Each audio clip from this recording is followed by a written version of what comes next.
You know what they say, teamwork makes the dream work. And the whole purpose of this module is one, to tell you who are the key players within your team, how to vet the players, and really what the value proposition is for these players. You're going to have to sell them on the vision. Sagar and I, when we first started New Era Investing, we went through 3 contractors. We went through 3 different real estate agents before we found the right one, before we really put the team in place.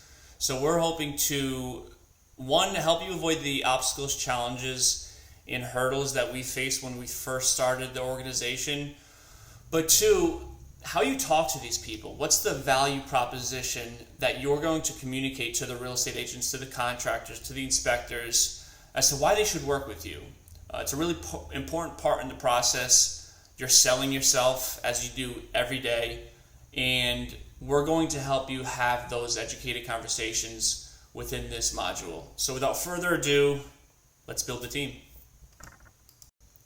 Key players in the real estate space when you're fixing and flipping a property, or as we call it, redeveloping. Fixing and flipping is cliche. People get a bad rap. We redevelop. We provide value to communities because we appreciate them. Neighbors love it.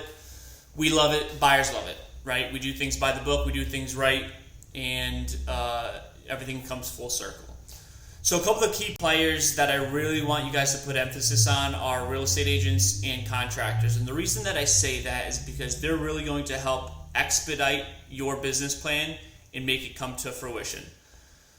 Real estate attorneys, wholesalers, residential inspectors, they are important. I don't want to mitigate that by any means. But your real estate agents and contractors can make or break your business. The reason we say that is because contractors are a dime a dozen, right? We went through 3 contractors before we found the right one.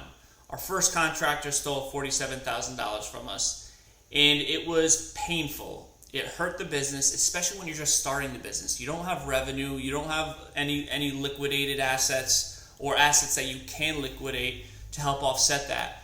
So it's important that you find these people, you vet these people, and most importantly, you say what you're going to do and be impeccable with your word.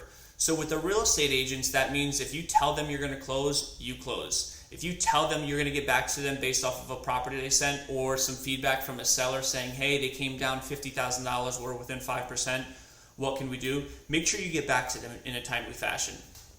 So real estate agents, the avatar that I really want you to focus in on, it's not going to be the real estate agent that has been in the game for 20 years. They work with sellers. They're retired. They're 65 years old.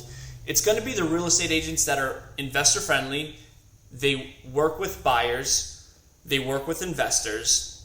And they have a decent amount of transaction. Maybe they're newer. Maybe they've been in the game for a couple of years and they really want to elevate their business and they like working with investors. Those are the avatars that you want to attract, because they are willing to put in the work, right? A lot of the real estate agents, I think the statistic is 80% of the agents are 60 years old or greater. So those are the avatars that we're looking to attract there. In terms of your general contractors, you have your builders, you have your carpenters that are good with kitchens, good with bathrooms. We want a general contractor that encompasses an entire scope of work within a home. That means roofing, siding, HVAC. They don't necessarily have to do it themselves. They can delegate out and subcontract out, but we want to make sure that they have the capacity and capability to be able to do an entire project, because on occasion we will buy something where we put $150,000 in. We're doing HVAC, we're doing roof, we're doing siding, we're doing a new plumbing stack, we're doing new electrical box, a new electrical panel. You need to have it. You can't get a property under contract and then go looking for it. You need to be able to move, because the game of fix and flip or redevelopment is moving with speed, velocity of money, because you're paying a premium on the interest based off of the asset that you acquire. It's a distressed asset. We want to move fast, and the faster you move, the more money you make as an investor, and the more money that you can return back to the investors to recycle that money. So general contractors, the power of 3, law of 3, good things come in 3. Vet 3 contractors. Vet 3 reliable contractors. Walk their projects. Talk to them and talk to their references. Make sure that you get a good feel and understanding of really who you're dealing with, how long they've been in the business, what their scope of work threshold is, how many projects can they handle at a single time. Very, very important. Real estate attorney or title company, it all depends on the state that you're in. In Connecticut, for example, we are a real estate attorney state, meaning the real estate attorney handles the legal documentation as well as pulling title and making sure that there's a clean title. It's more expensive in real estate attorney states, but it's important that you understand the difference. Versus Ohio, for example, where I bought 3 or 4 properties out in Akron and Cleveland, that's a title state. So when you get a PSA, a purchase and sale agreement under contract, we're sending that PSA to the title company, not to the real estate attorney. It's more affordable that way, but there could be some hiccups that come up simply because you're not being overseen by a real estate law attorney. These are a good resource for you. Your real estate agents probably have references. Your sphere of influence can offer references. And real estate agents, and we'll dive into this a little bit more in detail, real estate agents can be a deal source for you as well, which we will dive into. Wholesalers, dime a dozen, guys. Dime a dozen. Personal experience. But when you find somebody that you trust, their rehab is accurate, their ARV is not 50% inflated, keep them close, be impeccable with your word, and whatever the fee is, pay the fee. As long as your numbers make sense, you shouldn't worry about how much money they're making or they're not making, right? That's on them. They did a good job. They presented you an opportunity. You love the opportunity. The numbers make sense for you. Pay them and thank them later. Residential inspectors, these are people that are going to be making sure that you're not walking into a headache, right? So for us, we personally use residential property inspectors on anything that has to do with well or septic or structural issues within the foundation. We will use them occasionally, not all the time. The residential inspectors can also present opportunities to you, right? They walk properties that are beat up. It's a good source for lead flow. They won't come often, but sometimes it does come. But make sure that you get a good, reliable property inspector who has experience with the big ticket items such as septic, such as well. Can't tell you how many deals that Sagar and I have personally walked into and did a septic inspection and the entire system was shot. We had to get a quote to replace it, and these quotes come back $25,000, $30,000. So there's all of your returns, or majority of your returns, just gone away by doing one simple thing, which is replacing the septic inspection, at which point you have to try to retrade, and we can get into that dialogue later. Real estate agent, general contractor. Put emphasis on it. Take time to build these people and develop these teams and vet these people, because it is such a critical piece of your business. All right, we will see you at the next slide. I know you know the song, You Down with OPP? Yeah, you know me, you down with OPP? OPM, get used to it, other people's money. That's how we scale, that's how we buy properties. Starting off, you want to find your lender, right? That's a part of your team, it's a critical piece of your team. It's hard money lenders, it's private lenders. We're going to dive deeper into detail on those, how you can find them, what you're communicating to them, what documentation you need to attract them and get approved by them. But hard money lenders are a good way to start. That's how Sagar and I started when we first incorporated New Era Investing. It's not the cheapest route, but it is the path of least resistance when you are first starting out, when you have zero credibility to back you and you are looking to get into the fix and flip game. We have the contacts. We can introduce you to the contacts, so look no further. OPM is how you're going to scale this business, and I want you to get familiar with that term. A lender is a critical piece of this puzzle. It's important that you have them lined up. If you want to use your own money, by all means, use your own money. But I would rather buy 5 with $50,000 using other people's money versus one with $250,000. You might make a little bit more on $250 buying one, but you'll make a lot more based off the volume by buying 5. All right, this slide we're going to talk about what the pitch or the value proposition is for your team, right? First and foremost is your real estate agent, right? You might have a buddy that's a real estate agent, fine. You might have, your mom might know somebody that's a real estate agent. Keep in mind of the avatar that we're going to work with. Your buddy might not be the right fit because it's going to require some work. They're going to work for their money, but you're going to take into consideration their time to value, TTV, very important term. And first I want to start off with a story. 3 years ago, back when I didn't have all these gray hairs, I was a real estate agent. And when I first started off, you're going to take any type of client you can get, right? One being investors. So having these conversations with an investor or investors, they would send me 5 or 6 properties that they would want to go out and see on a Saturday, right? So first and foremost, it's calling the agent, getting some items that my investor client requested. What's the age of the HVAC system? What's the age of the roof? What's the age of the siding? Are there any structural defects? Is there any underground oil tanks? What are the issues that are presenting the property that aren't on paper, right? Takes a little bit of time to do. Not much, but takes a little bit of time. After that, set up a showing. So on a Saturday, 5 or 6 showings. We would drive to the properties. We would spend 30 minutes to an hour at each property. They would take notes, identify where there needs to be work done, whether it's the kitchen, the bathrooms. Do I need to add a half bath here? Do I need to replace the roof? Do I need new mechanicals? Do I need a mini split system or a new electrical panel? Are there any structural defects that I can see? All of that, each property. Keep in mind, driving to and from properties, right?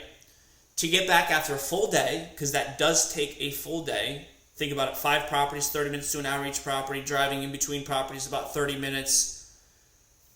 To get a call an hour or 2 after we walk the properties. Maddie, I'm looking to submit an offer at $75,000 below on this one, $50,000 below asking on this one, $100,000 below asking on this one, so on and so forth. Just to find out that we got outbid, and I wasted an entire day.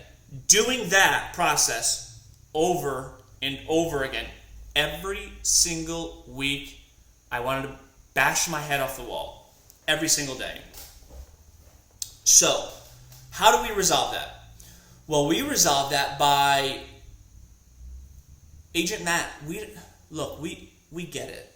We totally hear what you're saying. Like, we think it's a waste of time going out to visit these properties because we're in the business to make money. We're going to come in a little bit lower than asking, if not a lot more lower than asking. So rather, what we want you to do is just look at the properties, estimate the rehab based off of the spreadsheet that we provided you, estimate the ARV, submit the offer, and do that 20 times a week, 30 times a week. 10 times a week. The time to value that a real estate agent recaptures is significant because one property takes 15 minutes. The better you get, the faster it goes, right?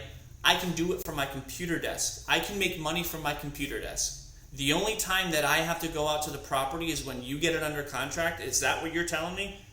That's exactly what we're telling you.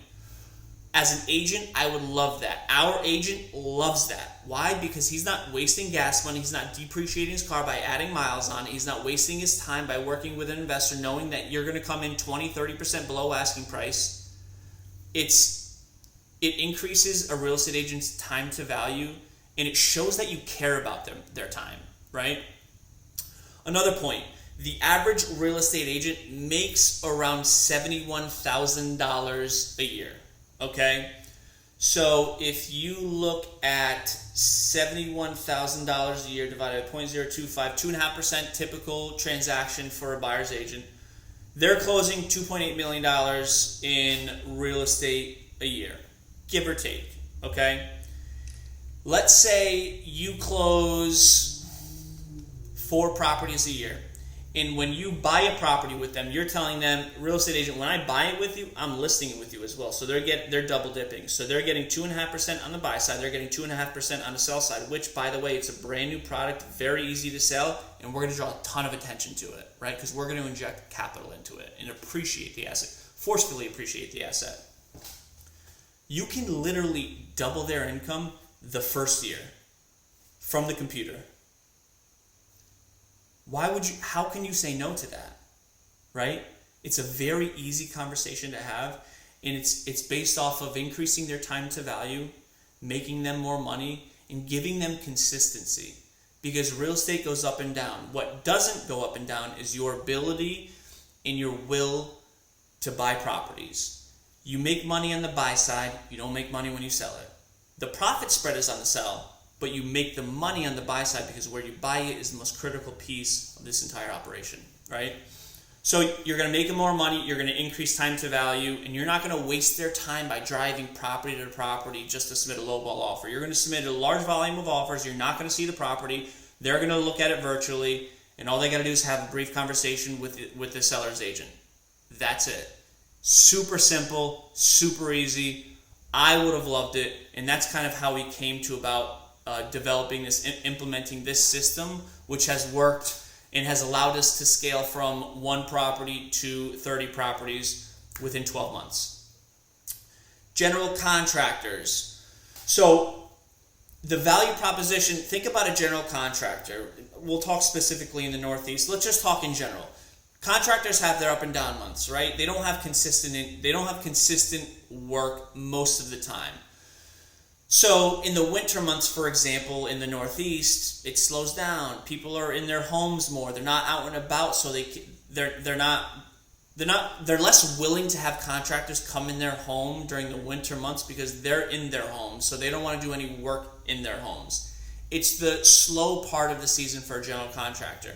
Why general contractors love working with us is because during those slow months, we're buying, we're fixing, we're rehabbing. It provides their workers consistent work because during the slow months, if their employees don't have work, they don't eat. And if they can't eat, this general contractor, one, can't scale his business because these subcontractors or these employees are going to go elsewhere where they can get consistent workflow. So we're going to provide them consistent work. We're going to provide them the ability to become an investor themselves because you're going to provide them education on what to look for. Why improving a kitchen, what the ROI is in improving the kitchen, what the ROI is replacing the siding or adding HVAC, or how to count properties. General contractors, again, are a dime a dozen, so it's very, very important that you vet them, and it's very, very important that you take your time with the vetting process. Don't just jump the gun. Even if it's a referral, vet them. Hey, do you mind if I walk some of your projects? Any projects that are near completion that I can walk, I would love to take a look at it. They'd be happy to. If they're not hiding anything, talk to their references. Talk to investor references. See how the investors experience where we're working with the contractor. Find out the timeline to do an entire scope of work on a project. Is it going to take 2 months, 3 months? Does it depend on permits? Are they licensed? Are they bonded? Are they insured? All of these questions are very, very important when you're vetting contractors. But most importantly, getting back to the value proposition, you're going to provide them consistent work during their slow months so that their guys will be able to feed their families, and you can live with that because they're going to give you a discount based off of your ability to provide them consistent work. Okay? Real estate attorneys are very easy. Real estate attorneys, if you think, they don't make a lot of money from real estate transactions. They make a lot of money from a volume of real estate transactions. And what are you going to do? You're going to provide them just exactly that, volume. It's going to be consistent. You're always going to be buying.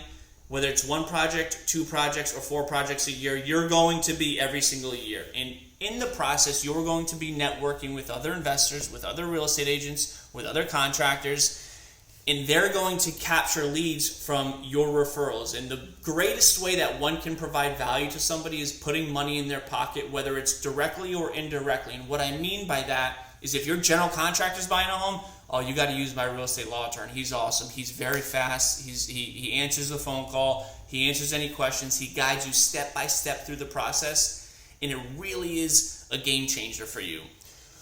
What that looks like for you is real estate law attorneys are then going to be able to provide you opportunity, as mentioned before, and we're going to dive in deeper into detail what that looks like. But it's a synergistic relationship. Not only are they an asset to you, but you too are an asset to them, and I want you to keep that in mind. Wholesalers, the value proposition to wholesalers. Wholesaler, I have a firm commitment from my hard money lender. Again, you've never flipped a property, or maybe you've done one or two. So wholesalers, the good ones are going to vet you as a buyer to ensure that you can close the property. It's very important that you stay impeccable to your word. You don't overpromise and underdeliver, right? Don't be afraid to give them the hard money lender you're working with. Don't be afraid to give them the proof of funds that you're working with. As a wholesaler, I want somebody that's going to close, and I want somebody that's going to respond to me, and I want somebody that's going to not just hit it and quit it. I want someone that's going to be buying every single year, because I'm going to be in this business every single year, and I'm going to have opportunities every single year. And if you can put more money in my pocket, I'm more inclined to give you an opportunity and give you the deal. They're far few and in between. Vet them thoroughly. Don't take their word for it. There's a lot of novice wholesalers that might think a kitchen, 2-bath, roof siding remodel is going to be $25,000. I kid you not, we've seen it before. So make sure you thoroughly vet them. They overinflate ARV and they underinflate rehab. So can't put enough emphasis on making sure that you vet the wholesalers, you vet the opportunities they present. Don't knock them off. If they have opportunities, take a look at them. Don't spend too much time, but make sure you thoroughly vet them. All right? We'll see you on the next slide. I'm not sure if I mentioned this before, but just in case I didn't. Property inspectors, we're going to provide you volume. We're going to be consistent. We're in the space. We're going to give you referrals. That's the value proposition for property inspectors. Like I said before, real estate goes up and down. During 2021, beginning of 2022, a lot of people were waiving inspections, which means property inspectors aren't being used. You're going to provide them consistent work. You're going to provide them an ecosystem. You're going to provide them referrals, which will help them grow their business and provide them stability within their business. Again, very easy value proposition, the consistency, the volume, the network. Simple process. Real estate agents, best person to go to look for referrals or your sphere of influence. And again, we'll get into that during the next slides. But definitely important to have property inspectors, just so you don't have to run into any red flags and don't know how to address or handle those red flags. All right, guys, key players, where to find the key players. Don't overthink it, right? The first place that you start is your SOI, or your sphere of influence. Your mom, your uncle, your brother, your buddy, your girlfriend, whoever it is.